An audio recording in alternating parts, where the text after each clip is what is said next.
Bonjour, bienvenue à Culture du Royaume, ici Régent Cloutier. Notre vision est d'équiper notre génération à découvrir leur nouvelle identité afin que tous puissent expérimenter leur plein potentiel. Pour en savoir plus, visitez notre site internet à cultureduroyaume.com. Bonne écoute!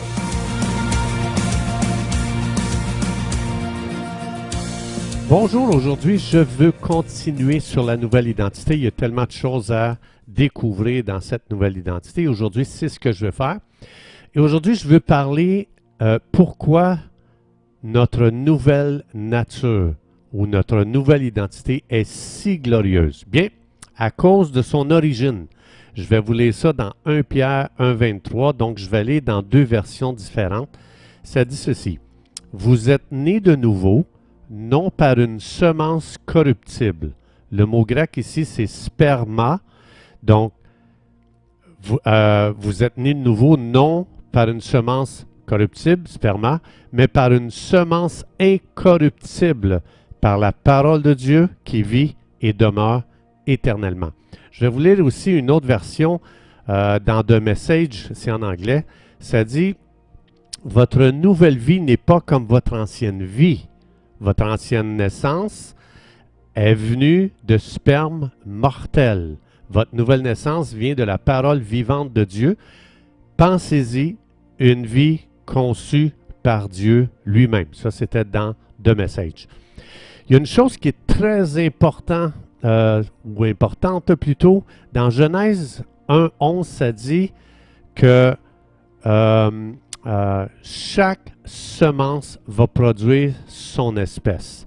Donc, il faut se souvenir qu'un sperme, c'est une semence. Donc, le sperme, c'est une cellule de puissance de reproduction de sa propre espèce. Comme ça dit dans Genèse 1,11, chaque semence va produire du fruit selon son espèce. Jésus a dit dans Jean 3, 6 et 7, donc Jean chapitre 3, versets 6 et 7, il dit « Ce qui est né de la chair est chair, et ce qui est né de l'esprit est esprit. Ne t'étonne pas que je t'ai dit, il faut que vous naissiez de nouveau. » Nouvelle naissance. Donc, c'est-à-dire que ce que Jésus explique ici, c'est que ma première naissance vient d'un sperme humain. Hein? Donc, ça veut dire c'est un sperme humain, donc c'est la chair qui est sous la domination de la chute de Genèse 3, donc du péché.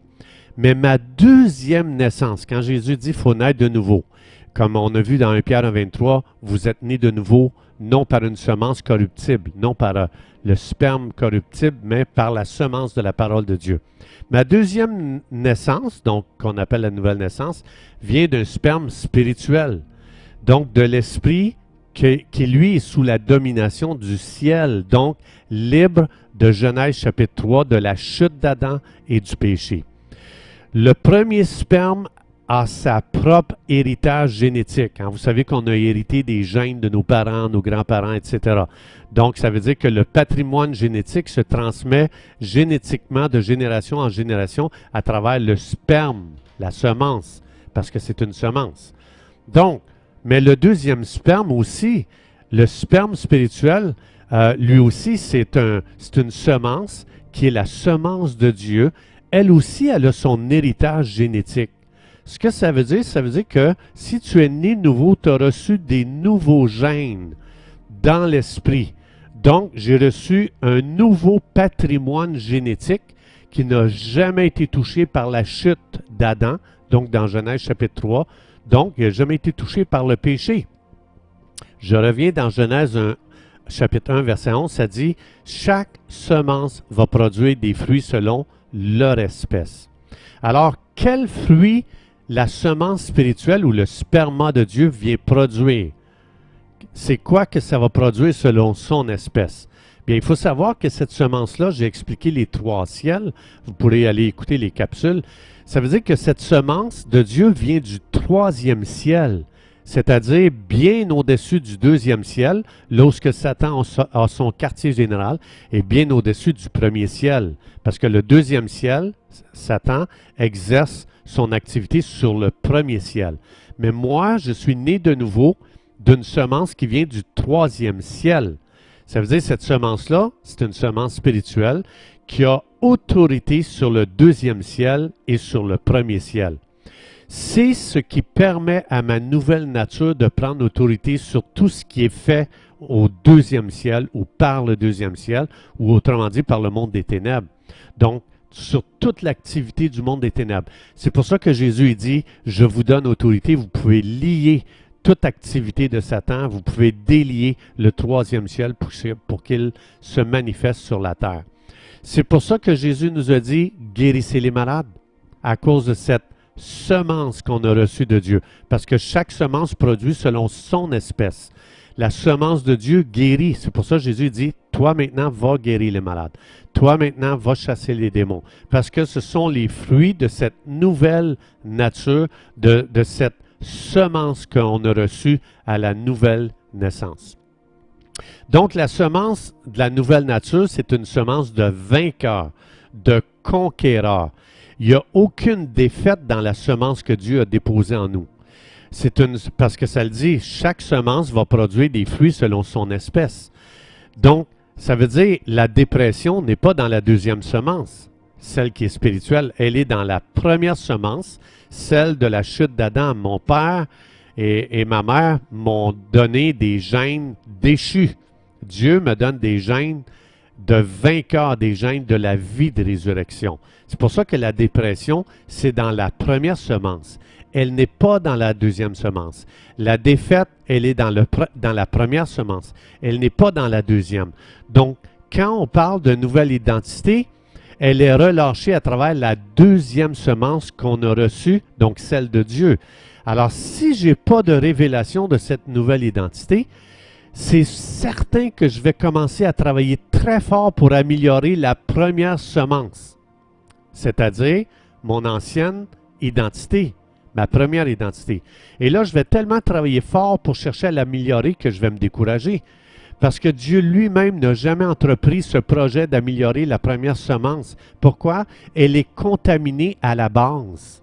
Elle vient d'Adam, elle vient de Genèse 3, cette chute de l'homme, ce qui nous a séparés de Dieu, avec tous ses effets et avec son héritage, qui est la dépression, la peur, tout ça vient de la première semence. Donc Dieu lui-même a abandonné le projet d'améliorer la première semence. Si lui a baissé les bras devant ce projet-là, pourquoi moi j'entreprendrais d'essayer d'améliorer la première semence? Donc, si Dieu n'a même pas essayé, pourquoi moi j'essayerais? Alors Dieu, il vient, puis Dieu dit, je te propose un plan différent, beaucoup plus reposant. Invite-moi pour que je sème ma semence en toi, que je sème cette semence de vie de résurrection, de vie éternelle. Parce que Jésus, il dit dans Jean 10, je suis venu pour vous donner la vie en abondance. Donc, c'est la raison pourquoi la nouvelle vie en Jésus est si passionnante à connaître, à découvrir et à expérimenter, parce qu'il n'y a rien de pourri en elle. Comme j'ai dit, parce qu'elle vient de Dieu, cette semence. Et chaque semence produit selon son espèce. Il n'y en a pas de pourriture dans la semence de Dieu. Donc, qu'est-ce que tu fais? Je vais vous donner un exemple. Ton deck il est pourri, le bois il est pourri. Qu'est-ce que tu fais quand ton deck est pourri? C'est du bois pourri. Tu en mets du nouveau, right? Bien, c'est la même chose avec la première semence qui est pourrie. Elle est infectée, elle est contaminée. C'est la raison pourquoi Dieu dit, on va partir à neuf. On va partir avec une nouvelle vie, avec une nouvelle semence qui n'a jamais été contaminée, c'est-à-dire le sperma de Dieu, le sperme de Dieu. Donc, la nouvelle nature, c'est un des sujets les plus puissants à étudier à cause de la délivrance qu'elle va apporter dans nos vies, à cause de la liberté qu'elle produit. Donc, tu as été fait glorieux à l'infini dans ta nouvelle identité. Ça veut dire que tu ne pourras jamais épuiser ce sujet parce qu'il est éternel. Donc, il y a deux possibilités, deux façons de vivre. Soit que je cherche à améliorer ma vieille nature, ma première semence qui est déchue, elle est contaminée, ou encore que je vive une vie à découvrir ma nouvelle identité, celle que j'ai reçue par le sperma de Dieu, le sperme de Dieu. Donc, soit que je pousse les croyants à améliorer leur vieille nature, ou que j'aide les croyants à découvrir leur nouvelle. C'est ce qui fait la différence entre une vie monotone ou une vie passionnante. Si j'essaie de disséquer la pourriture de la vieille nature pécheresse, c'est sûr que ça m'amène à me décourager. Si j'entre dans la nouvelle nature, dans cette nouvelle semence, c'est sûr qu'elle va passionner ma vie. La fraîcheur, l'excitation à découvrir est dans le nouveau, pas essayer d'améliorer l'ancien. Donc, une semence, c'est quelque chose qui est toujours en développement. Comme j'ai expliqué, le sperme, c'est une semence avec un potentiel et une puissance de reproduction extraordinaire. Alors, ça veut dire qu'une semence, c'est toujours en développement, c'est toujours en croissance. Elle va se reproduire à l'infini. Comme par exemple, regarde une forêt. Ça a commencé juste avec une semence. C'était pas comme ça au début. Si on ne l'arrête pas, la forêt va grandir encore et encore et encore et encore et encore. Donc, si c'est sur une île, évidemment, l'eau va arrêter la forêt. Donc, des délimitations. Donc, est-ce que je peux arriver au bout du sperme de Dieu, de cette semence de Dieu dans la nouvelle identité?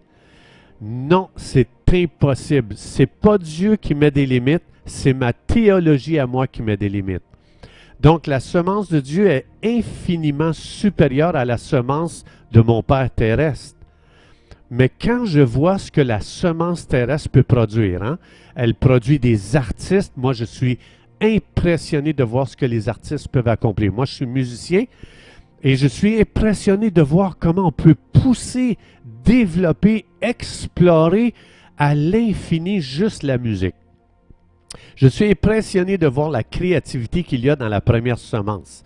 Je suis impressionné de voir tout le monde scientifique qu'on a développé dans la première semence, les athlètes qu'on a développés dans la première semence.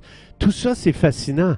Mais dans la deuxième semence de Dieu, imagine-toi, si la semence de mon Père a pu amener ce monde-là, imagine-toi la semence de Dieu, qu'est-ce que ça peut amener bien au-delà de la première semence. Ça veut dire que dans la deuxième semence, il y a une vie d'aventure qui est là devant nous. C'est nous qui décidons jusqu'où on va l'expérimenter sur cette nouvelle vie-là.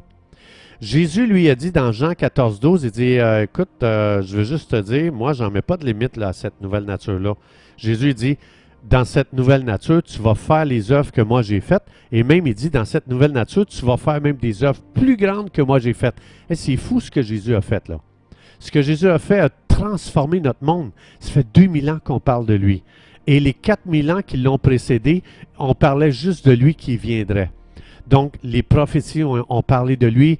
Déjà dans Genèse 3,15, ça dit « De ta semence naîtra un sauveur ». Puis, dans les 4000 ans qui ont suivi après ça, ça parlait que de ça. Le Messie va venir, blablabla. Bla, bla, bla. C'était extraordinaire, toutes les conversations, les études qui ont été faites sur ça, les livres qui ont été écrits et encore tous les livres qui sont écrits sur Jésus qui a transformé notre histoire. On est en 2020. Ce calendrier-là est ajusté à partir de la naissance de Jésus. Alors, quand Jésus dit « Tu vas faire des œuvres que moi j'ai faites, les mêmes et même plus grands. » Fais juste lire les 4 évangiles, fais juste dire, à chaque fois que Jésus fait un miracle, une guérison, quelque chose de surnaturel, dis, Jésus a dit que moi je peux faire ça, puis je peux en faire des plus grandes. Tu vas voir que Jésus n'a pas mis de limite à la nouvelle nature, à cette nouvelle semence. C'est nous, c'est notre théologie, c'est notre compréhension du christianisme qui fait qu'on limite nos actions et notre vie chrétienne. Pas Jésus. Jésus, lui, il n'a pas mis de limite. Alors, ça veut dire qu'il y a beaucoup encore à connaître, à découvrir et à expérimenter. Et selon ça, Dieu va aller selon ce que tu es prête à explorer, lorsque tu es prête à prendre, à t'aventurer. Donc, c'est pour ça que la nouvelle vie, c'est une vie extraordinaire à découvrir. Chers amis, c'est tout le temps que nous avions. Merci d'avoir été des nôtres et à la prochaine.